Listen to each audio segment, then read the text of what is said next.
Olá pessoas, esse é mais um vídeo do canal Medicina Roxa. Eu me chamo Leandro, hoje vou falar sobre nefrotoxicidade por medicamentos. E esse vídeo também serve para monitoria de clínica médica da Universidade Estadual do Ceará para os alunos de medicina.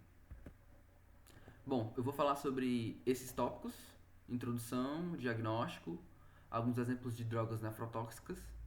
Vou dar um destaque para a anfotericina B, que tem uma incidência alta de nefrotoxicidade, e anti-inflamatórios não esteroidais.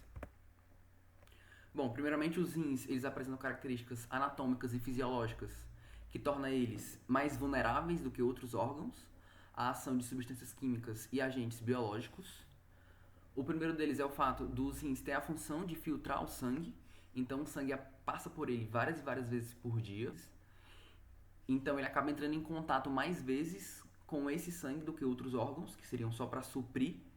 Então os outros órgãos entram em contato com o sangue apenas para suprir a demanda energética. Os rins têm a função de filtrar, então ele acaba entrando em contato mais do que outros órgãos.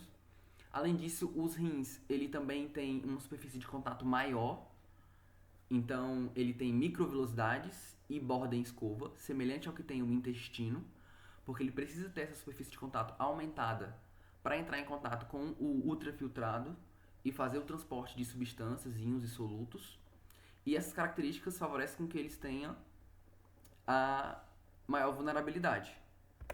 Aqui está um exemplo da microvelocidade. Essa imagem é do Riella, do livro. Ela demonstra essa microvelocidade e é uma imagem para representar o túbulo contorcido proximal. E aqui também tem um quadro que sintetiza o que eu falei e mais algumas outras informações sobre a vulnerabilidade dos rins. Bom, como eu falei, o rim tem um alto fluxo sanguíneo, porque a função dele é filtrar. Ele tem uma grande superfície de contato e tem uma alta demanda energética. Os rins, eles apresentam cerca de menos de 1% da massa total do corpo, porém, eles consomem até 25% do débito cardíaco. Então, boa parte do nosso sangue que tem oxigênio tem que ser para suprir o metabolismo do parênquima renal, porque ele demanda uma energia muito grande. Tem muito transporte ativo e tem uma demanda energética alta. Além disso, esse contato com os metabolismos com substâncias indesejáveis gera metabolismos tóxicos, inclusive espécies reativas de oxigênio. Isso faz com que isso também cause danos aos rins. E no processo de filtrar substâncias indesejáveis, essas moléculas elas desacoplam de proteínas plasmáticas carreadoras. Então, outros órgãos não vão entrar em contato com algumas substâncias tóxicas, porque ela não vai estar biodisponível, como a gente aprende lá na farmacologia. Quando tem uma substância que está associada a uma proteína plasmática carreadora, ela não está biodisponível, então ela não entra em contato com as células, nem com os receptores. Ela precisa se desacoplar dessa proteína plasmática carreadora para ela poder estar biodisponível. E no caso dos rins, como ele faz essa filtração para excretar substâncias tóxicas ou produtos indesejáveis, ele faz essa função de desacoplar com essas proteínas carreadoras e entra em contato com essas substâncias. Enquanto outros órgãos, como por exemplo o pâncreas, o estômago, mesmo que entre em contato com o sangue pelos capilares, não vai entrar em contato com muitas substâncias tóxicas. Além disso, a própria concentração urinária favorece com que tenha uma concentração ali de substâncias tóxicas, já que o rim tem essa função de filtrar e excretar essas substâncias indesejáveis. Por todos esses motivos, os rins são mais vulneráveis a substâncias tóxicas do que outros órgãos.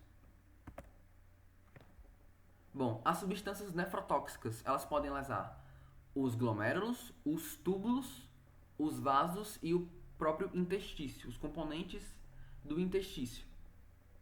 A nefrotoxicidade, ela pode se manifestar como queda da taxa da filtração glomerular, o TFG, com proteinúria, que seria proteína na urina, perda da homeostase da água, dos eletrólitos e do equilíbrio ácido-básico.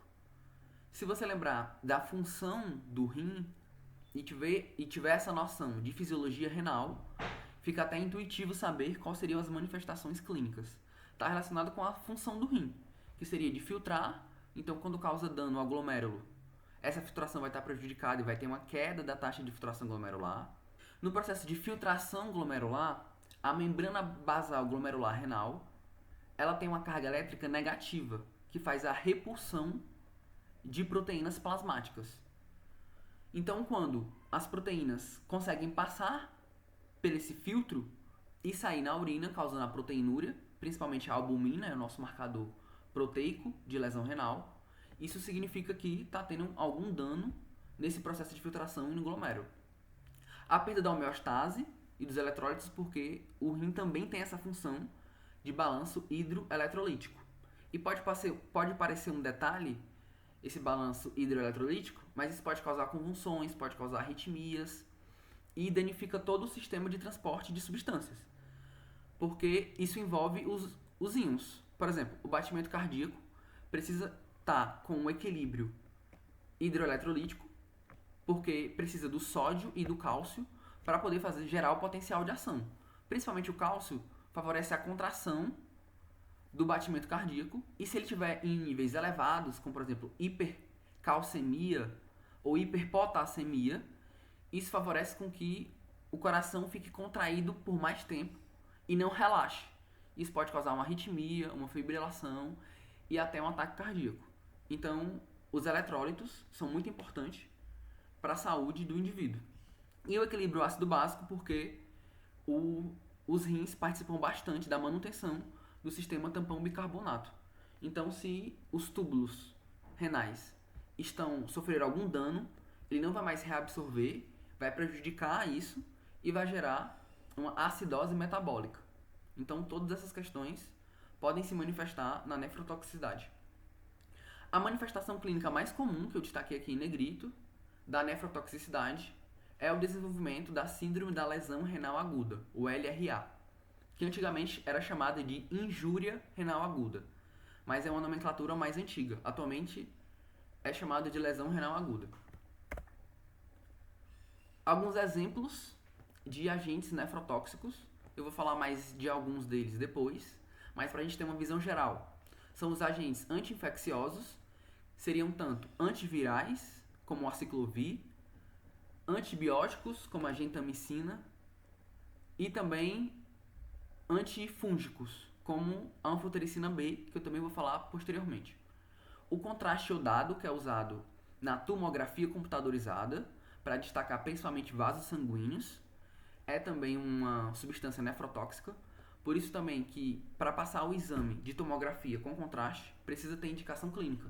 Às vezes os pacientes pedem exames, insistem para fazer alguns exames para ter certeza de algumas doenças, mas não tem indicação clínica. Aí você tem que explicar que esses exames são invasivos e que também podem causar efeitos colaterais indesejáveis.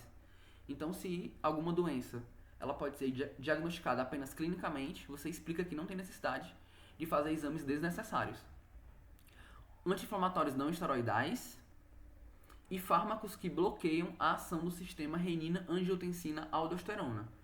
E aí eu me refiro àqueles medicamentos que bloqueiam a ação principalmente da angiotensina, que seriam o IECA, que seria o inibidor da enzima conversora de angiotensina, e o BRA, que seria o bloqueador do receptor da angiotensina.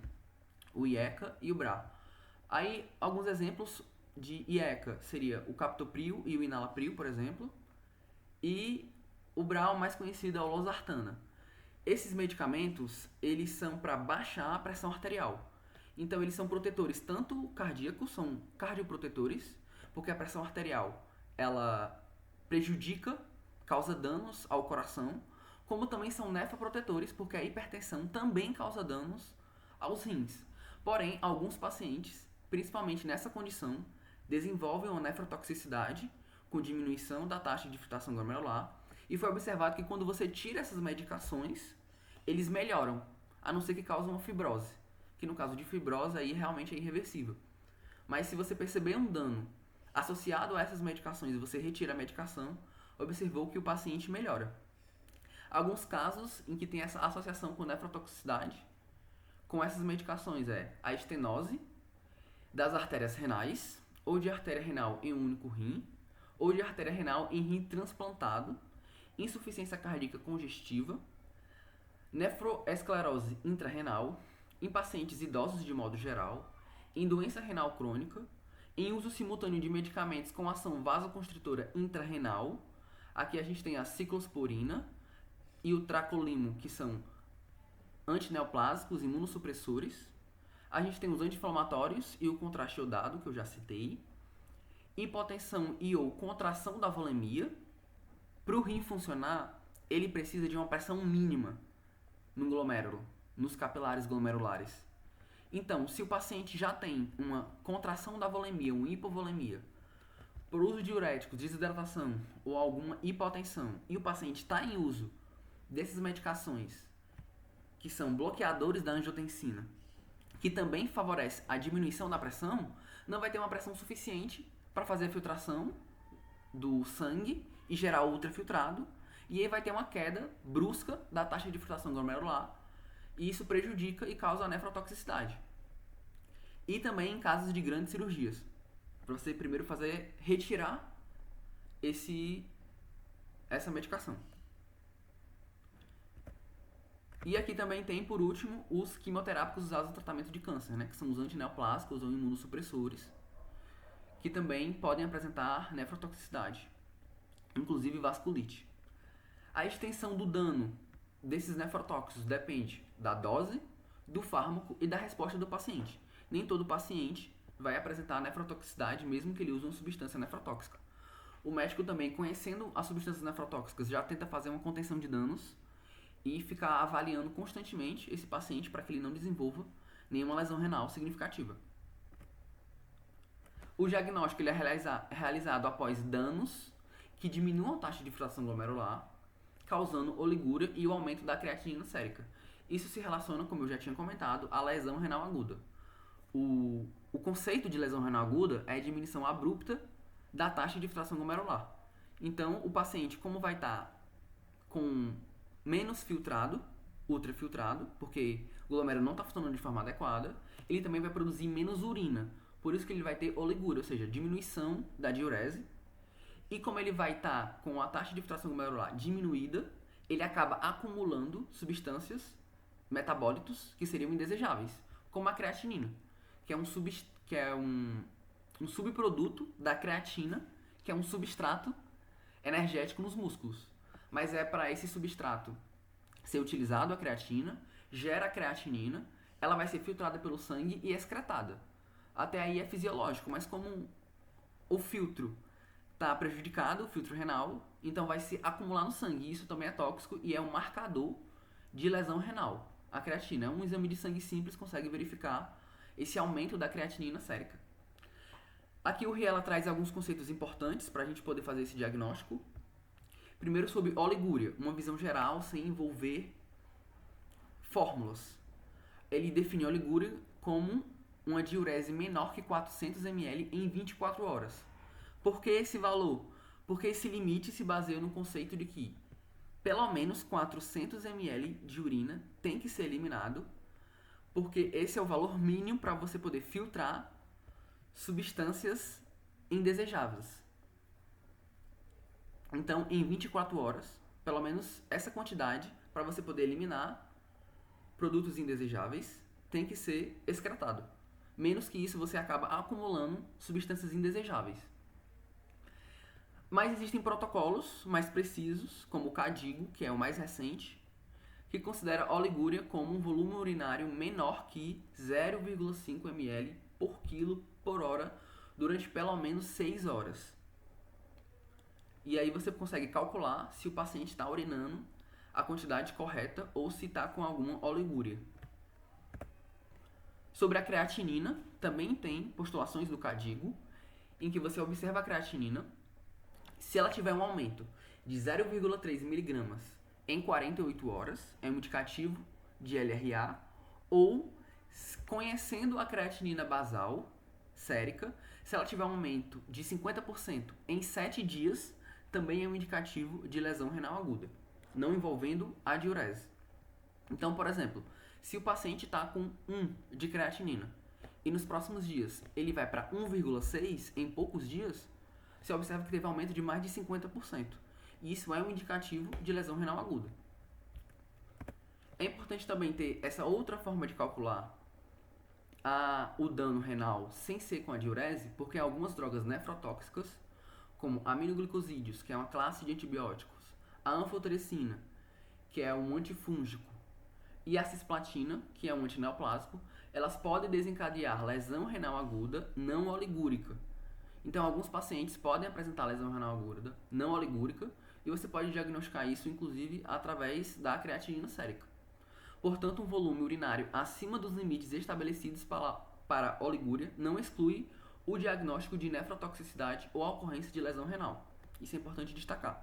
Mesmo que o paciente não tenha oligúria, não exclui a possibilidade dele ter lesão renal aguda por nefrotoxicidade, mas geralmente a lesão renal aguda traz consigo a oligúria.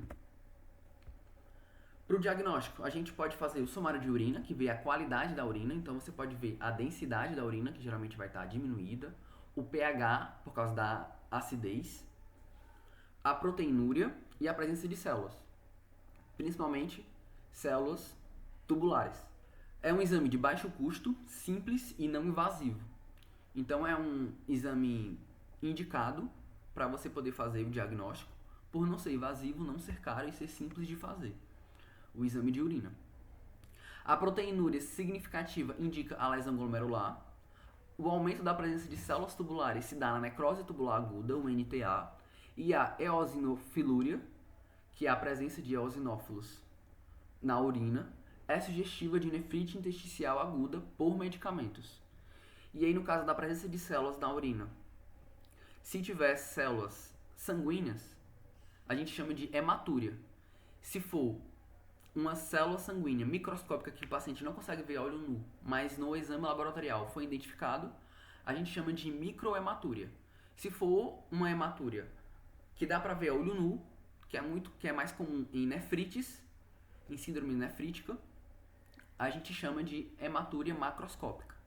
No caso, se tiver leucócitos, a gente chama de piúria ou leucocitúria. No caso aqui, um indicativo para nefrite intersticial aguda é se os leucócitos forem os eosinófilos. Em alguns casos, a biópsia renal pode ser considerada para casos complexos. Caso você, com um exame de urina e um exame para verificar a creatina e os eletrólitos, você não consiga ter certeza se o paciente está mesmo com uma lesão renal aguda. E também você pode usar a biópsia para ver a extensão do dano. Aí o paciente, infelizmente, pode precisar, inclusive, de um transplante renal, se esse dano for muito grave, e se tiver fibrose. Porque no caso de fibrose renal, você vai substituir o parênquima renal, as células funcionais do rim, por fibras. E aí essas fibras não vão cumprir o papel do rim, do parênquima renal. É o mesmo que acontece no caso de fibrose hepática, que acontece com a cirrose, que o paciente precisa de um transplante hepático, porque essas células que foram perdidas, os hepatócitos, eles não são mais reversíveis. Aqui pra gente fazer um resumo do que já foi falado. Os rins, eles são mais vulneráveis às substâncias tóxicas, por sua anatomia e função. Então, eles dependem de uma demanda energética maior, têm um metabolismo muito ativo, eles têm uma superfície de contato maior. O processo de filtração faz com que eles entrem em contato com o sangue mais vezes e também com mais substâncias tóxicas. E essas substâncias tóxicas alteram o metabolismo das células renais e também podem gerar espécies reativas de oxigênio. A principal manifestação clínica da nefrotoxicidade é a lesão renal aguda. A apresentação é diminuição da taxa da filtração glomerular, oligúria geralmente, acidose metabólica e desbalanço hidroeletrolítico. Os exames laboratoriais, sumário de urina, um exame de sangue, você vê principalmente a creatinina sérica e os eletrólitos. E em alguns casos pode ser necessário a biópsia renal para diagnosticar ou para ver a extensão do dano e investigar a creatinina sérica quando o paciente for tomar medicamentos nefrotóxicos, antes, durante e depois das medicações nefrotóxicas. Uns exemplos de medicamentos nefrotóxicos são medicamentos antibacterianos, antibióticos. A gente tem algumas classes de medicamentos antibióticos aqui, como os aminoglicosídeos, que é a gentamicina, tobramicina, amicacina e netilmicina, que seriam medicamentos de uso parenteral. A gente tem cefalosporinas, Aqui a gente tem a cefaloporidina e a cefaloglicina, glicopeptídeos, vancomicina, teicoplatina, as polimixinas, polimixina E, mixina B, sulfonamidas e o sulfametazol e trimetropina, que geralmente são usados juntos, também como substâncias antibióticos nefrotóxicos. Além disso, a gente tem exemplos de medicamentos nefrotóxicos anti-infecciosos, antiviral, como o aciclovir e o ganciclovir, que são drogas com estrutura semelhante. No caso do aciclovir, ele é usado, por exemplo, para o herpes zoster e para varicela, e o ganciclovir para o citomegalovírus. As agentes antifúngicos, principalmente a anfotericina B, que é usado para tratar principalmente fungos sistêmicos e também a leishmaniose. Aqui dá um destaque para a anfotericina B.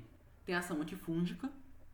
A ação dela é se ligar às moléculas de esterol, principalmente de colesterol, na membrana do fungo. Isso vai aumentar a permeabilidade membranar e causar a lise desse fungo. Só que esse mesmo mecanismo, que é efetivo contra os fungos, ele também é tóxico às células renais. Eu fiz os slides dessa forma para poder facilitar o estudo. Essa droga também causa vasoconstrição da arteríola aferente. E como eu já tinha comentado, essa vasoconstrição, que não é fisiológica, né? É devido à ação da anfotericina B. Então ela independe do feedback túbulo-glomerular. Ela vai causar vasoconstrição da arteríola aferente e vai favorecer uma isquemia daquele tecido. E além disso, como eu tinha comentado, a anfotericina B ela se liga às células tubulares, principalmente ao colesterol, e vai causar um dano nessas células, favorecendo a apoptose das células tubulares, porque vai aumentar a permeabilidade. Essas células vão ser identificadas como células que sofreram danos e vai induzir a apoptose e a morte dessas células. Isso vai causar a acidificação urinária e a diurese osmótica. A acidificação urinária é porque o indivíduo vai parar de reabsorver o bicarbonato para o tampão bicarbonato. Essa urina vai ficar ácida. E a diurese osmótica porque o indivíduo não vai ter mais a reabsorção dos eletrólitos. Então vai ter um desbalanço hidroeletrolítico e ele vai começar a urinar, além de água e as substâncias indesejáveis, também os íons. Então esse processo a gente chama de diurese osmótica, que seria o processo do indivíduo urinar bastante íons, uma alta concentração de íons, o que é tóxico também para o nosso corpo, como eu já tinha falado. Alterações da hemodinâmica renal. Vai ter um aumento da resistência vascular renal e a queda da taxa de filtração glomerular, uma queda abrupta. O RIE ela traz um dado relevante, que seria que até 80% dos pacientes que usam anfotericina B desenvolvem a nefrotoxicidade.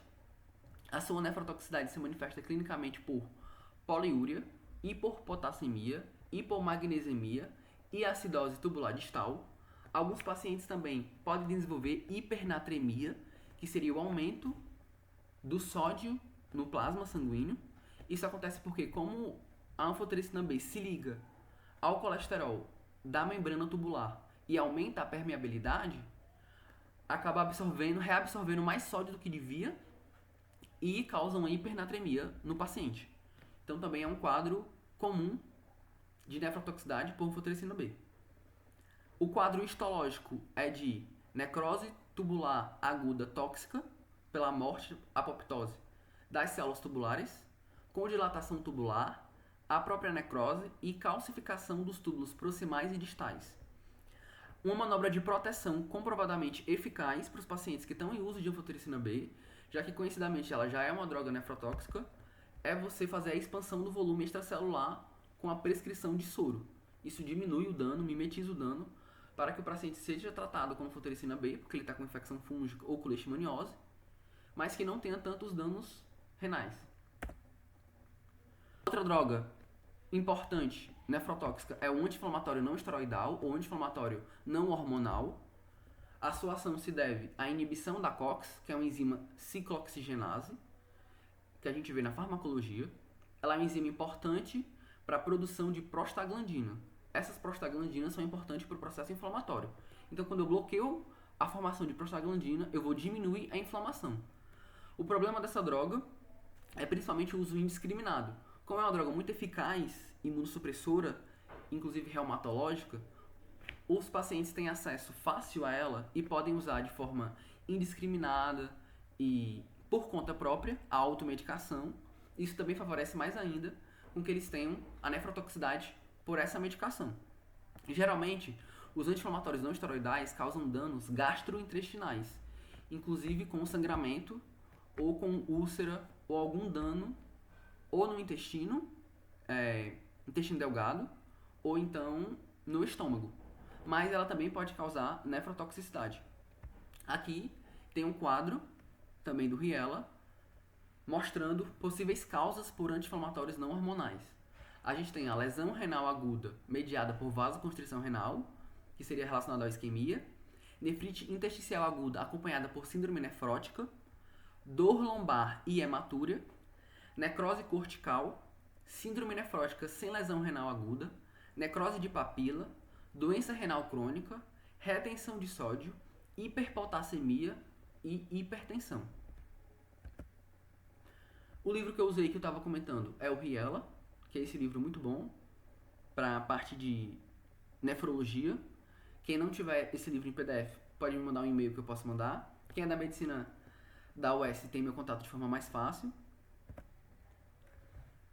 A referência que eu usei foi o Riella, Princípios de Nefrologia e Distúrbios Hidroeletrolíticos.